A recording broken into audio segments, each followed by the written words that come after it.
Hey, what's going on, great people? So today we are headed to a building inspection for Section 8, and I'm going to take you along on a journey to just see the things that they look for when you are doing a Section 8 inspection, if this is part of your investment strategy. So stay tuned.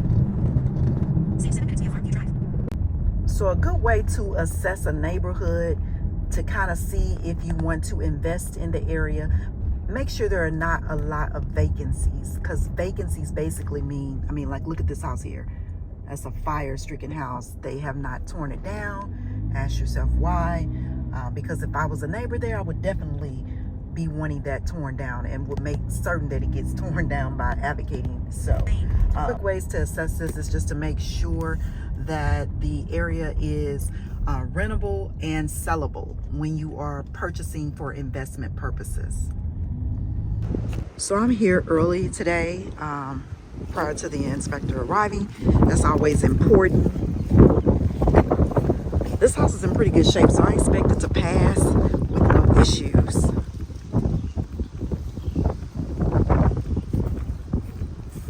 But you never know. When you have an inspection, they find any and everything to complain about.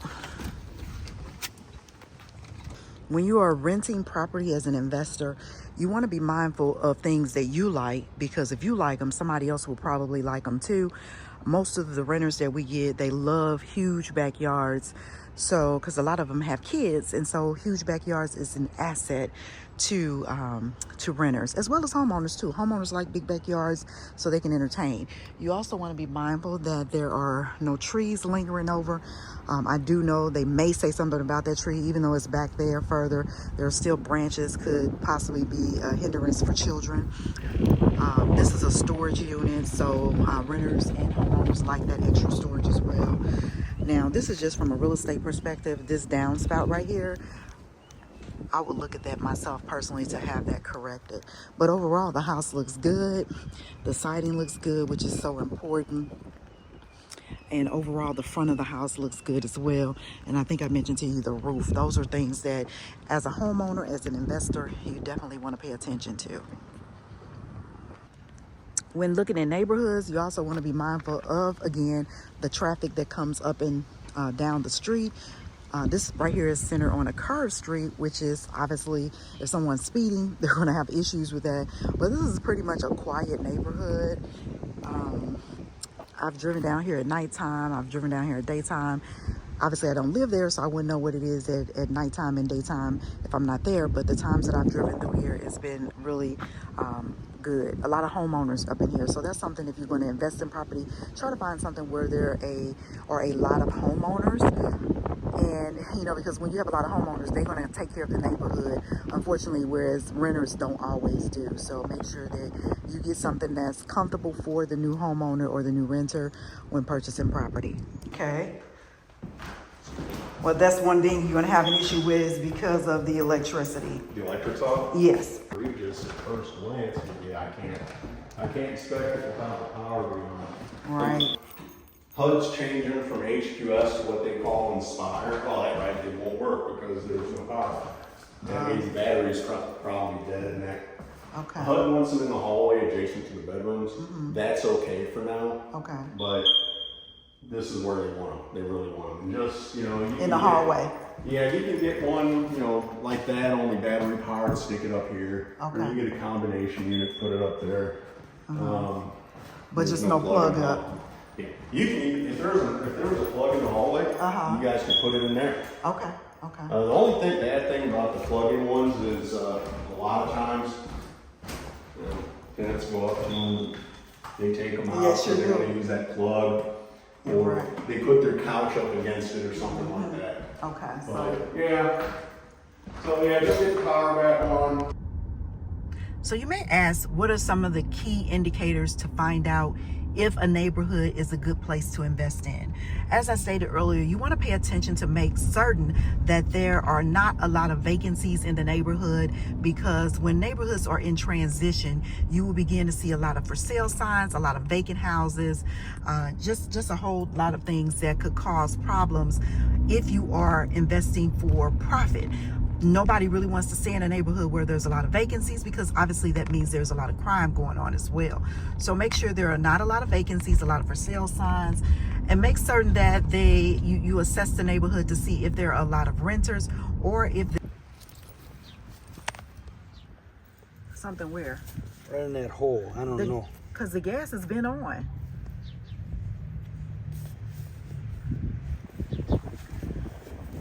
Might double check the gas. Fix the screen. Yeah. Okay. And then the floors and stuff need to be cleaned. Yeah.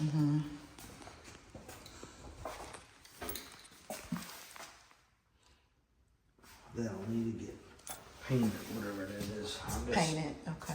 The water isn't even on.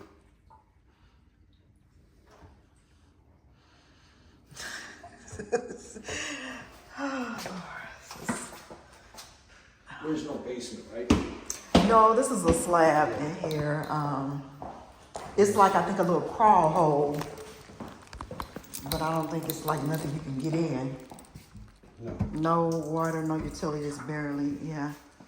I don't think you got gas. I don't think you got this is the thing that goes outside. Yeah. Yeah, I know there's like a little crawl, Yeah. so I don't think it's a basement. It's just, That has to be finished up. This has to be painted. this has to be painted. Yeah, I mean, I know it looks like junk, but to me, it just has to be painted.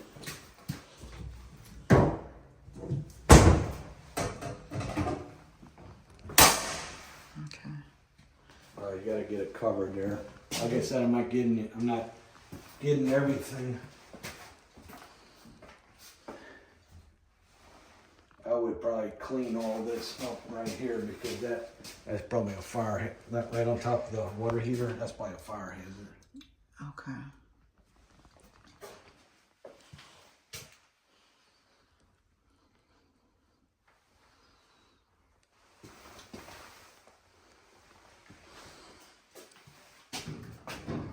Your cover's not on either, so that's probably there's something going on with the furnace.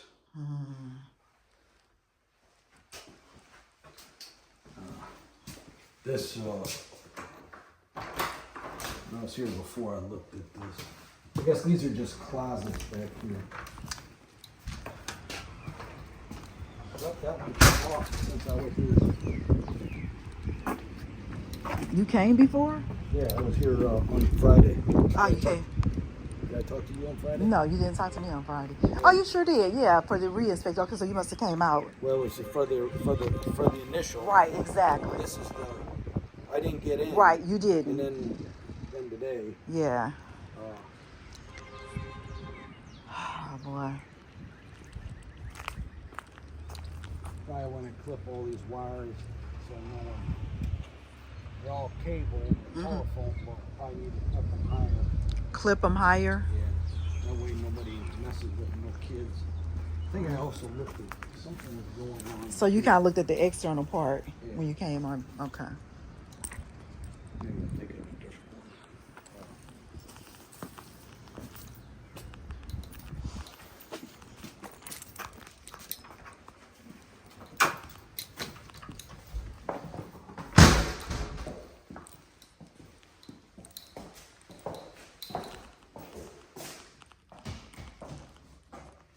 Something like that. Will be fixed.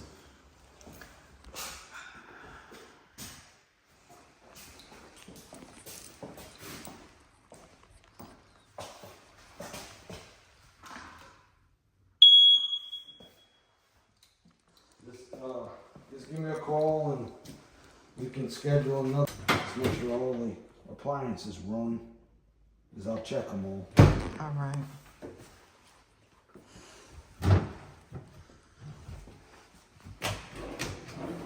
Everything being clean. I would get rid of your old ones.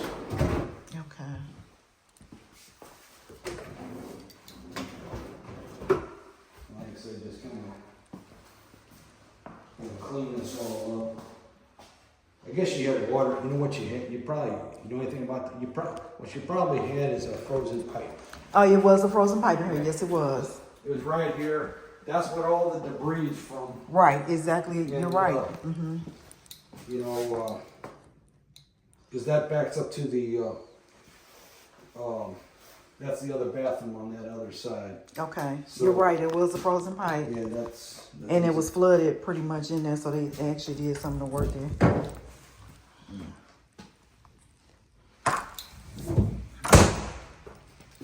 That's, you'll have to anchor this. Anchor that. Yeah, wherever, you know, however you do it, has to be anchored to the wall. Okay. And like I said, finish this off. You gotta get a cover plate.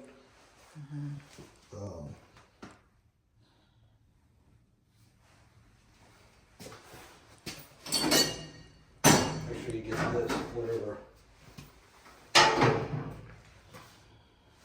Because that won't start, if that's not in there properly, that won't start. Okay.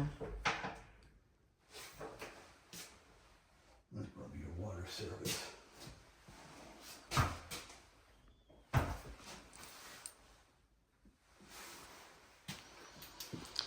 All this. Uh-huh. I had to move these to get in the back.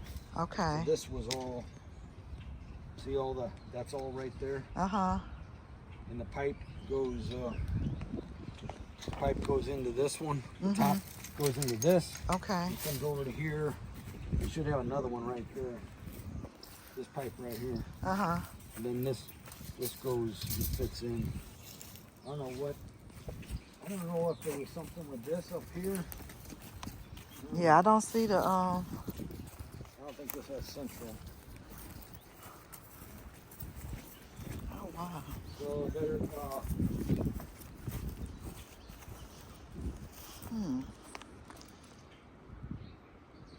Cause that was, you'll have to fix that too. What? The door. The door, okay. Just make sure all your, oh, that's an outlet up there. I don't know if they did something up here.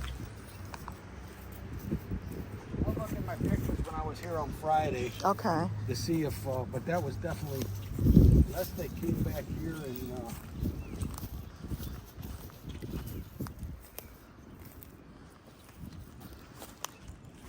I think this was like this, to be honest with you. I think they cut these.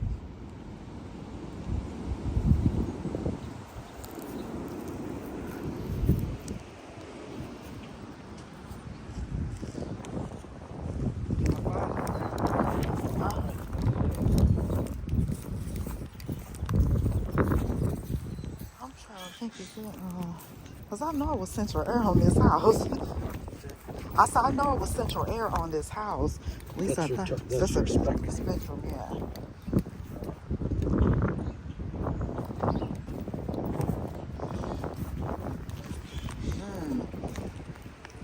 Okay. That needs to be tied down. Oh, yeah, strapped to the thing.